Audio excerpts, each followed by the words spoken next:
The little engines were busy clearing their railway of leaves and broken branches. Peter, Sam and Rusty often worked together. One day, Rusty helped Peter, Sam to a water tower. And once there, whistled goodbye. Peter, Sam felt much better after his long drink, but the trucks were bored. "Let's break away," they giggled. Their loads were heavy and the couplings old.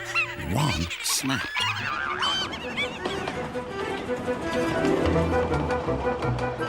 "Faster, faster!" shouted the trucks. A sign read, "Slow, steep bends and ravine ahead," but the silly trucks never saw it.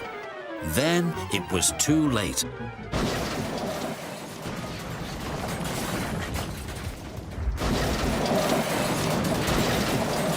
Peter, Sam arrived at the scene of the disaster. His driver sighed. "This was our fault. We didn't secure them properly.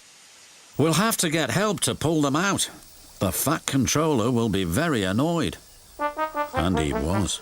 "You will shunt trucks in the yards till I can trust you again." Duncan was delighted with Peter, Sam's dilemma. "Fancy no securing your trucks on a hill. They'll come back to spook you in your special funnel." "Woo, woo, woo!" "And who's to say that you're not afraid of ghosts?" snapped Rusty. "Pah! Ghosts! Things that go bump in the night are rubbish." "Well, I'll tell you a story that'll make your funnel quiver," Rusty said. A long time ago, a little engine was returning home. It was a misty, moonlit night. As the engine crossed the old iron bridge, he suddenly lost control and plunged over the side into the swamps below.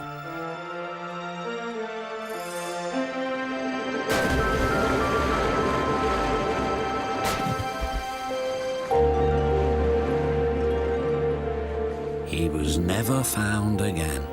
But many a workman will tell you that when the moon is full, they have seen the little engine trying to get home, but he never reaches the other side.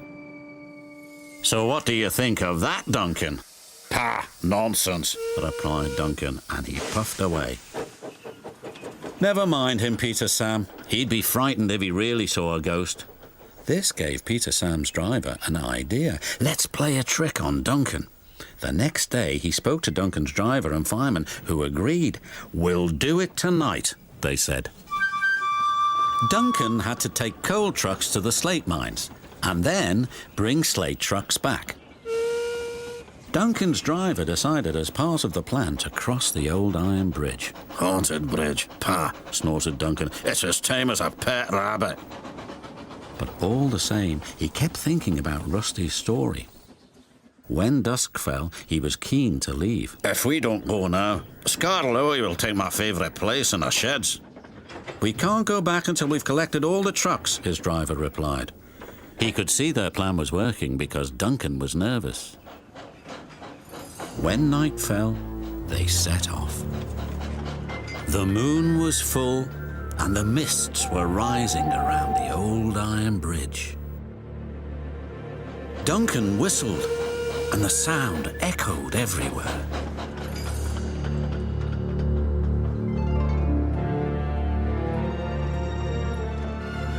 Then ahead, he saw flickering lights. His driver knew they were only little insects that shine brightly at night, but to Duncan, they looked like an engine. Next, his driver secretly threw a rock from the cab into the ravine below.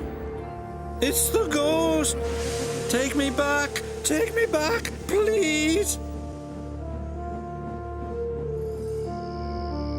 When Duncan reached the safety of his shed, he closed his eyes tightly. "Spooked, are you, Duncan?" laughed his driver. "No," wailed Duncan, "I'm asleep," and refused to open his eyes. He did, though, when he thought his driver wasn't looking, just to make sure that he was still there.